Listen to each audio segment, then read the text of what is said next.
I'm Alexis. I'm 22. I'm from New Jersey. I just started weightlifting a little over 2 years ago. I was big into sports in high school and then suffered from a pretty bad knee injury that put me out of sports for a while, and kind of left me lost for a little bit. So I was trying to look for a new outlook in something else and came into lifting, which led me to bodybuilding. And here we are today. What sports did you get into? So, growing up, I played soccer since I was 4. And then in high school, I did soccer as well as track.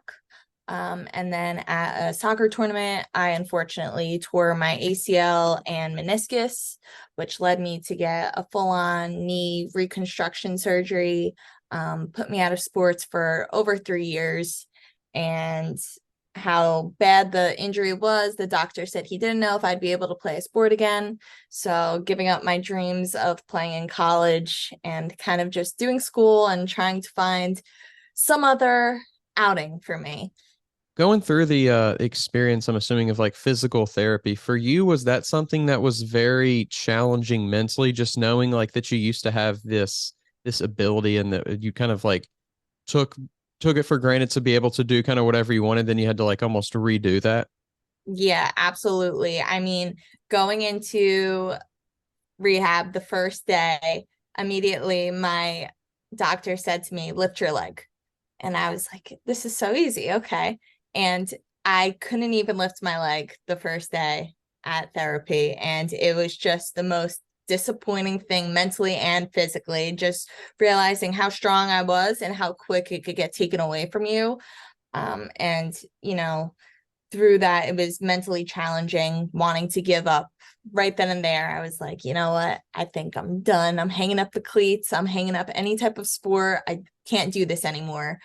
And then eventually getting through that mental block, like anything's possible, anything's possible. And working through that to get me to better than I was before. What actually got you to, was it like a singular point or a singular moment that made you like, okay, I can get through this? Or was it just kind of an accumulation? It was for me just mainly an accumulation, just showing up. And that's something that I realized helped me as well in the gym. I was always the cardio bunny, would run outside, never wanted to pick up a weight. And it was funny, my mom, my sister, everybody was trying to get me in the gym and I never wanted to go. I was embarrassed. I would go in my little soccer outfit and struggle picking up 5 pounds. And every day was like, I hate this, but just keep going. And I kept showing up for myself as much as I really didn't want to. And it got me to where I am today. And I'm so thankful for that. When you did, start to get into the gym and start to lift more weights and really commit yourself to that, was that something that you found a passion for somewhat quickly, or was it more along the lines of like, let me just stay consistent with this and keep going at it? Yeah, definitely over time. I started lifting, and months in, it was, I can't stand this. I really didn't like it at all. Originally, what happened was we started in the midst of COVID.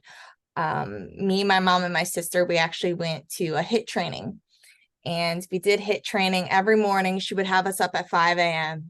And I'm like, the world is closed, and we are getting up at 5 a.m. to go work out. And just from there, once gym started opening, she wanted a gym partner. I was like, I'll go with you, but I can't promise that I'll stick around.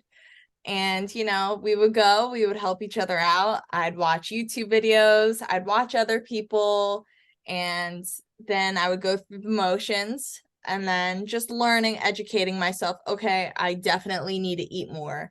Started eating more. Then it was, maybe I should keep in mind my protein intake.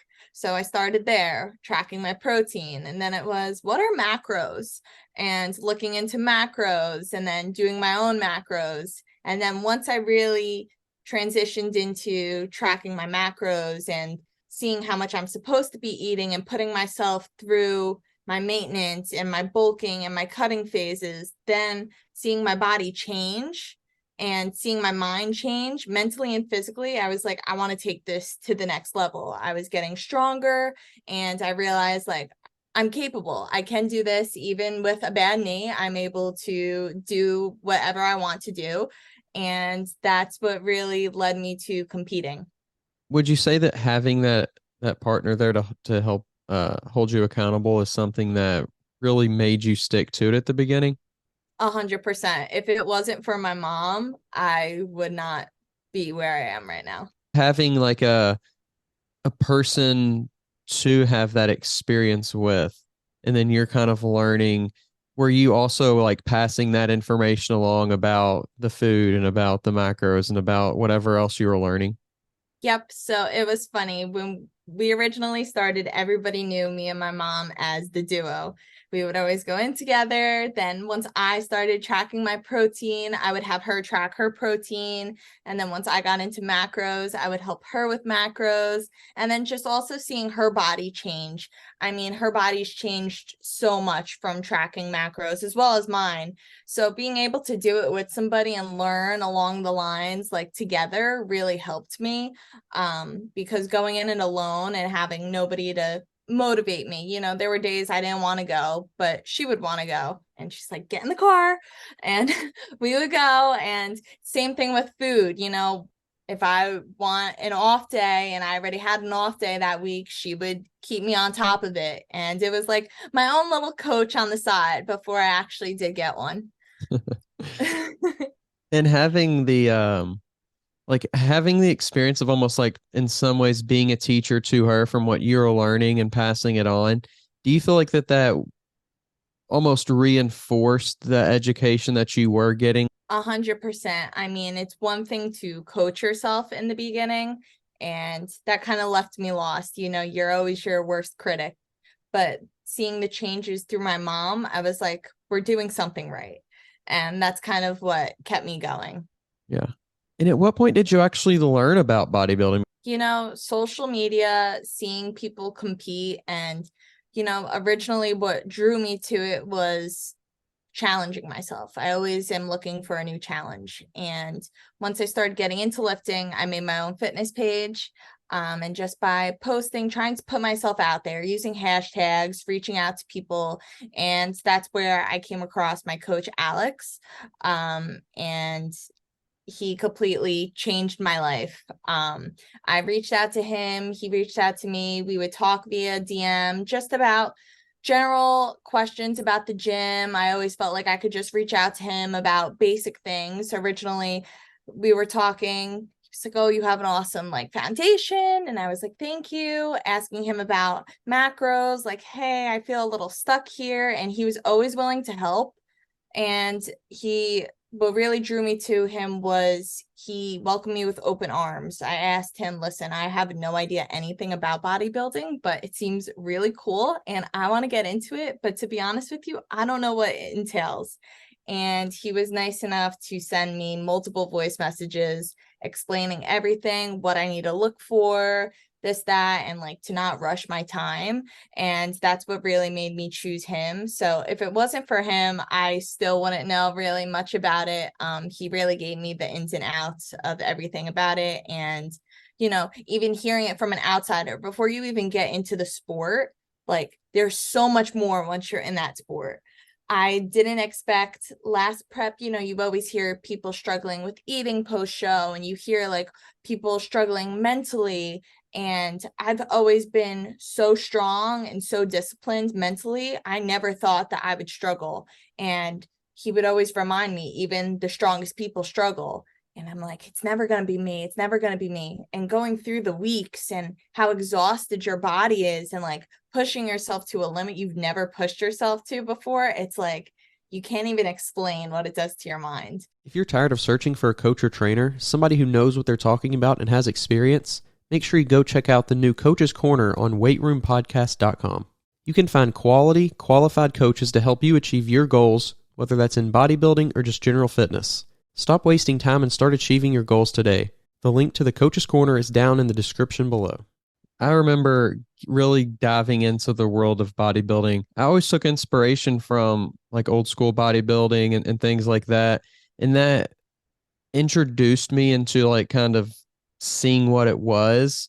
But Mhm. then when I was really diving into it on this podcast and talking to, athletes of all different levels and judges and like show promoters and things like that, you're right. Like you have this sense of like what it is from the outside, and you can kind of see what people are doing. But then when you really learn about like the ins and outs, just even something as simple like I never took into consideration like picking a show and why you would pick that certain show and like timing that show and like how the rest of the season is going to go because you chose that specific show and all that kind of stuff. Like even something as basic as that to me was just like so mind-blowingly eye-opening, and then there's so many other factors as well. But you're right, there's so much to learn. For you, when you were first trying to make that decision whether you wanted to get into it or not, did you have any like preconceived notions or stereotypes about bodybuilding that initially you were concerned about at all? Originally, like hearing from the outside, I was always doubting myself to begin with. You always hear you get so lean and you look bigger obviously when you have body fat on, and I just never thought I was initially ready.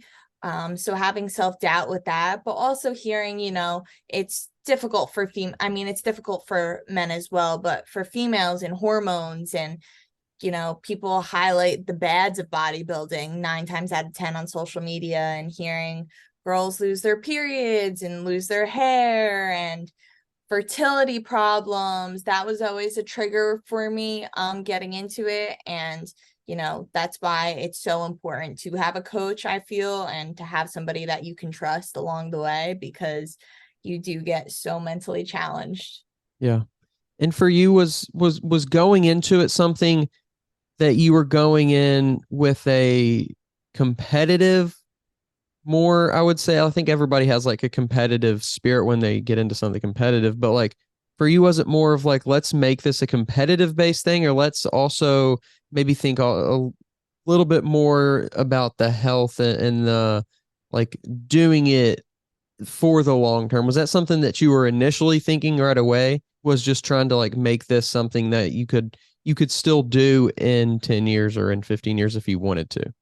Originally, when I started, I honestly just wanted to do one show. That was my goal, do one show and challenge myself and just see if I could do it, because I've heard how hard it is. And I just wanted to be able to say, like, I did a bodybuilding show. And throughout the process and all of the ups and downs, reflecting on it now and going through my second prep now, was like I loved every second of it. I loved those hard days, like looking back, the days where I was crying on that Stairmaster, talking to a random person next to me. Like, I got through some of the most rough days of my life, and I think that's what really made me fall in love with it and want to continue going.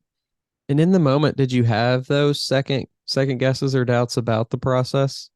100%. I remember 2 weeks out, my coach was calling me every other day, making sure I was okay. I didn't even want to finish. And my mom would tell me, "You're so close. You're 16 days away, Alexis. Just zone in." And I was so down bad. I was crying every day. I just was mentally exhausted. My legs were tired. I was tired. I couldn't sleep. I was hungry.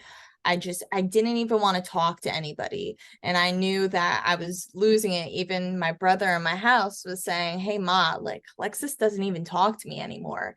It was just, I would go to the gym, I would do my cardio, and I would lock myself in my room because I just needed to isolate myself. So it was those times where it was very hard for me and I was doubting the process. But I'm so glad looking back that I went through it, and I'm in so much of a better mental state this go around. I think because now I know what to expect. When you're going to have a bad week, when the bad weeks are coming, and you know how to flip your mental around now. Did you learn any like pick up any habits or learn any tricks or do anything to help make that bad moment not turn into like a rest of the bad prep? Yeah, so really, I would just think of like the end result for me. It was, are you really going to give up now? You went through X amount of weeks. You want to get on that stage. Everybody knows that you're going through a prep. Like, not only are you letting yourself down, but I didn't want to fail all of the people that were also aware of me going through a prep. And I knew I wasn't a quitter. So that's what really helped me push and keep going. And like I said, this second go around, I struggled post show, more mentally than physically. You know, they say you get post show blues, and that was 100% what I had. I just felt lost. It was just like a blur to me. But now, like I said, going through it once blindly is one thing, but then going through it a second go around, I already know what's going to hit me. So I'm mentally prepared for that. And did you know the first time that you competed that you were going to keep going, or was it something that you decided later on? Honestly, once I got to show day, I loved literally everything about show day. And I was like, I want to live this moment again. That still stands as the best day of my life. It was such a surreal feeling. I literally loved every second of it. Just waking up that morning and being like, I made it. It was just an awesome feeling.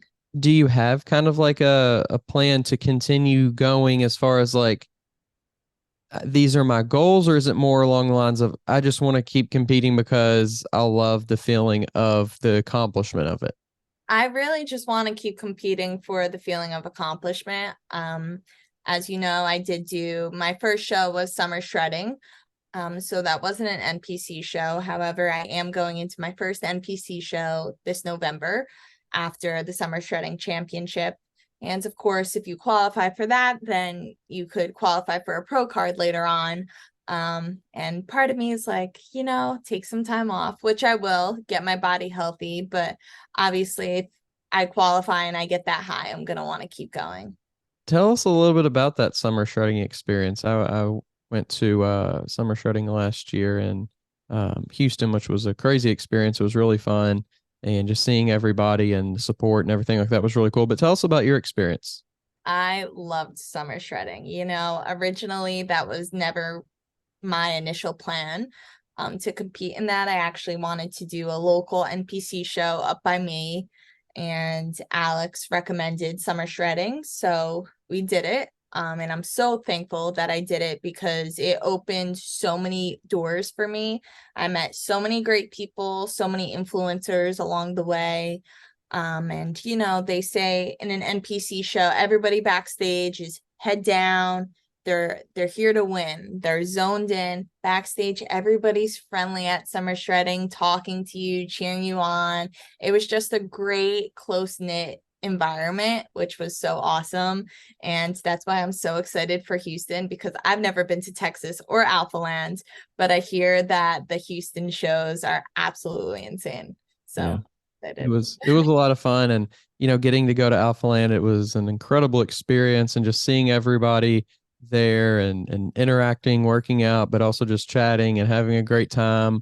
The energy at a bodybuilding show is mostly unmatched, but I mean, being there with everybody from literally around the world, around the, so many people from around the country, and people that you see, all the time, even before I was really kind of deeper into the world of bodybuilding that I am, and kind of knowing what I know now about who some people are and things like that. Like, even then, to me, it was still like amazing just that everybody was there, and just like, oh, this person might have a million followers, but they're chatting with, just somebody that they just met that's from, 2,000 miles away or whatever. And just so like, many connections. yeah, it was really cool. And the energy there was just, I mean, nothing like I've never experienced anything like that before. So, It's funny because I always heard great things about Alpha Land, and I always knew that my mom would never let me fly to Texas just for a gym. And I'm like, now we have an excuse to go to Texas and check out Alpha Land, and it's just going to be so fun.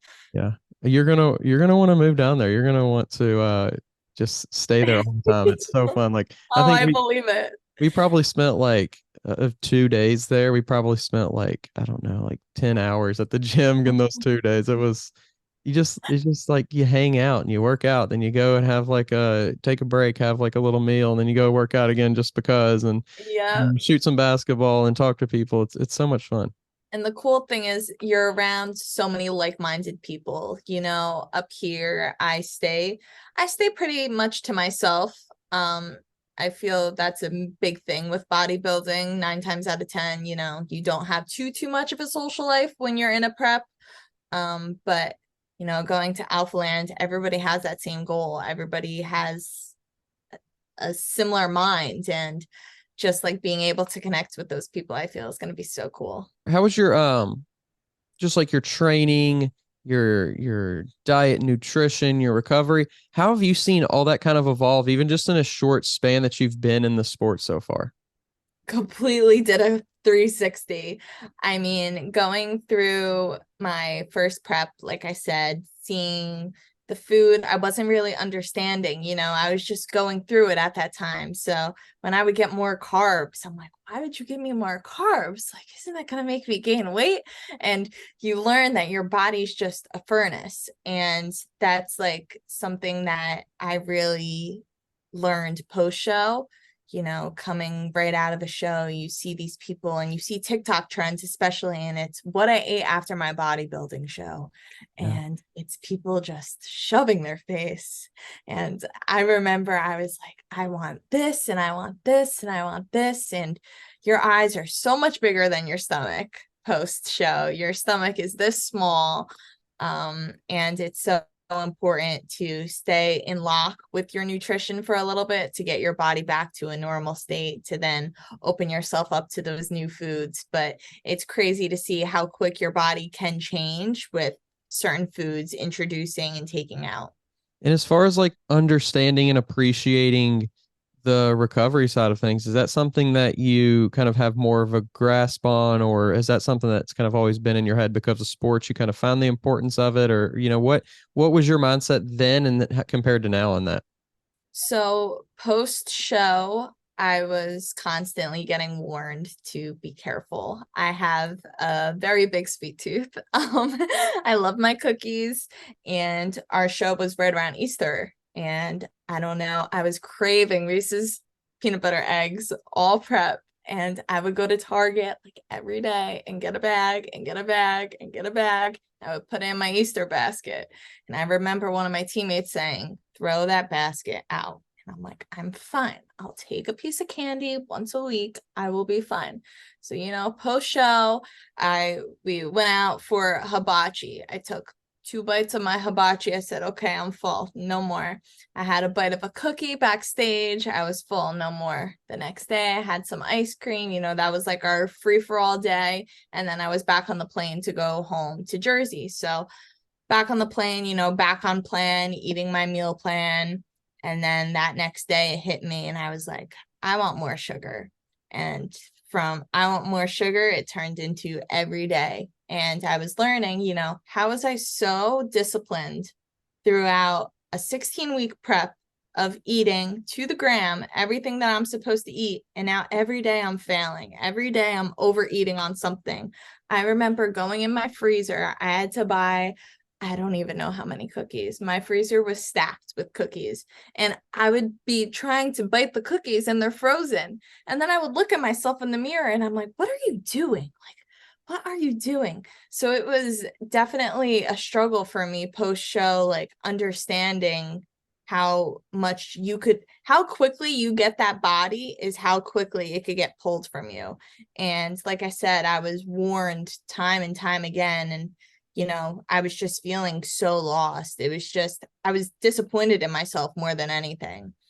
This podcast is sponsored by Smoking Gun Coffee, a veteran-owned coffee company that strives to give back to those in need. Don't forget to use code TWR10 for a 10% discount at checkout. Was having like no specific timeline and goal, is that something that you really struggled with after the show?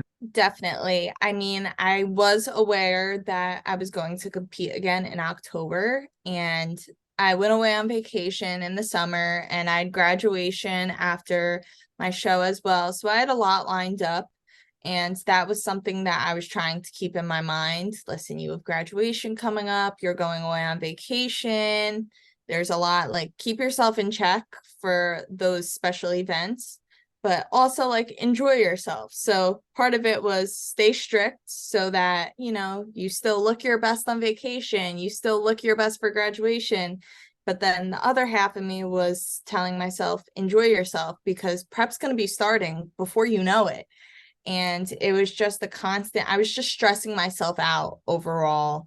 And, you know, trying to try all of the foods that I missed out on since January, but then at the same time trying not to eat those foods because I knew exactly how it made me feel. I knew I wouldn't like how I looked. And like I said, every food was just sensitive to me. I remember I could eat a yogurt, something I would eat normally before even bodybuilding, and the next day my skin would hurt. And I remember I would do check-ins with my coach, and he would tell me, you look watery, you look swollen. And we send check-in videos to Alex, and every check-in video, I was just crying. I was like, I'm so lost. I don't know where to turn. And honestly, at that point, I really didn't want to continue. I didn't want to feel that way post-show ever again. And I don't wish that on anybody.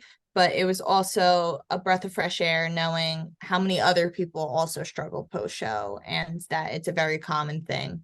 This prep has been very seamless for me. I've definitely kept stress pretty low, much lower than my first prep, but also realizing my shows are October and November. Then the holidays are here, and the holidays are very food friendly. And I have to get through my reverse before I'm munching on all of the cookies my mom makes for Christmas. And it's like I want to succeed. I want to dominate my reverse. I want to prove it to myself, but also it's definitely going to be hard with the holidays right around the corner. Was training something that you ever struggled with post show? You know, post show, I was feeling very strong. It was enjoyable to go and lift, but then seeing your body change and seeing the lines fade, more than anything, just dealing with bloating and not being able to digest my food, it was kind of hard to go into the gym and work out because I was more afraid of what other people would think of me. You know, they just saw me at my leanest, and now they're going to see me swollen and bloated and struggling. So that was hard, not necessarily the lifts, but having people see my physical appearance. So thank goodness for baggy t-shirts and sweatpants. Also, I think it's a learning curve too of like, okay, well, this is what I'm going to experience once again. Like, this is what I'm going to look like in some, way, shape, or form. Might be different. It might be a little bit more elevated if it's 2 or 3 years down the line, but in the same regards, like, I'm going to put on a little weight during this time, and then just being able to learn and grow and be okay with that, I think is something that takes time and experience. 100%. And it's funny you say that. We are our worst critic, and everybody has a different perspective of you. You go through a bodybuilding prep and you never think you're lean enough. And then you look back on pictures and you're like, wow, I was super lean. And, you have people come up to you when you're at your leanest, you look great. But then I had people come up to me post show saying, I want your physique. And in my mind, I'm like, why would you want my physique looking like this right now? When in reality, like, I didn't look bad. It was just mind-boggling to me. You're always in your head mentally, and you never think you're good enough. Yeah. It's just being able to both be motivated to get better, but also not kind of rest on where you are. I think that's a tricky thing to balance. Definitely. And that's something that I worked on entirely this summer, just trying to remind myself, taking a step back from bodybuilding, still training, preparing myself for next show, but being able to enjoy foods here and there. And that's also something I'm excited to do this post show once I get through my reverse, is kind of just to live a normal life again and realize, like, there's so much more to life than just a nice physique. And I think that's very important to realize. Like, 9 times out of 10, majority of what you do with friends and family is around food. You go and connect with somebody, it's over foods or drinks. It's never a walk in the park, and it's just you really sit back and you realize like there's so much more to somebody than just their physique. And that's definitely helped me mentally in this prep. And do you ever see yourself trying just a different aspect of fitness competition? 100%. I love bodybuilding. I do. I would never do powerlifting, unfortunately. I give those people all the credit in the world. But I've always been an athlete and I like to train like an athlete as well. So getting into that type of endurance training is definitely something I see in the future for me. Gotcha. I've always wanted to do a like an Ironman or something, but I've never. Yes, like the Spartan runs. Yeah, that'd be really cool. The second you step on a bodybuilding stage, there's nothing else you could do. Like the work's done. Whereas some type of endurance training or a race, like you could put your all into something and you could completely switch it around. So that was also something, waking up that morning, I was so nervous to step on stage. And my coach would just tell me the work's done. Just go out there and have fun. There was nothing else we could possibly do. You can't change your physique in a matter of 5 minutes. So it's crazy. For you, was there a lot more at that point than just kind of like change your state of mind, be less anxious, just be more calm? Was there, any breath work or any mental tricks or strategies that you did or you're going to try to implement the next time? Definitely when I stepped on stage, I do not like being the center of attention. And one thing I struggled with a lot was those heels. People do not understand how high those heels are. And I honestly, my least favorite part of all of it was the posing and being under the lights. I enjoyed the work. I enjoyed the hard times. I enjoyed the good times. I enjoyed show day and getting glammed up, but I did not necessarily enjoy the stage. And I was so nervous to step on stage. Everybody's watching you and you're in this little tiny bikini. But in my mind, I just kept telling myself, you worked your butt off for how many months? You can't even be nervous. Like there's no reason to be nervous. You put your all into this, just get up there, do the thing. It's like 30 seconds and then get off the stage. Watching a bodybuilding show, you see some people go up there and they're made for that stage. It's the same thing with people that do YouTube. Making a YouTube channel and talking in front of a camera. It's always been something that I've wanted to do, but honestly, I just don't think I'd ever be able to get around it, And you see some other people and you watch them and they're so good talking in front of a camera. It's like they're a natural. I'm like, I wish I had that in me. After my competition, the after party, talking to all these different influencers, they're asking for my social media accounts and they're like, you haven't posted in so long. And I always respond to them, I don't know what to post. And everybody tells me, record your workouts in the gym, record what you're doing in the gym. And, I've tried and it's definitely a struggle for me. And I still do try, but I bring in my camera and my tripod and sometimes I look at myself and I'm like, who am I? Like, who am I doing this?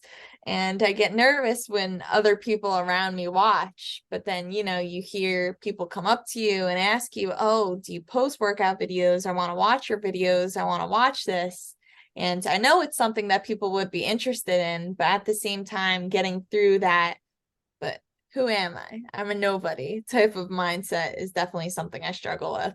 I would record myself in the gym and then I would watch the videos back and my eyes are going everywhere. I'm making sure nobody's watching me. And I'm like, nobody cares. Just record yourself. But some days it's hard. I forget how to talk. I forget what I'm doing. I'm like 100%. Yeah. I really appreciate you coming on the podcast. It was good getting to talk to you. Yes, you too. Thank you for having me. This was so much fun. And if you want to, before we head out, share your social media or share, anything that you'd like to share, you go ahead. Yeah, of course. My Instagram is Lex Tetto, Lextetto, and that is my TikTok as well.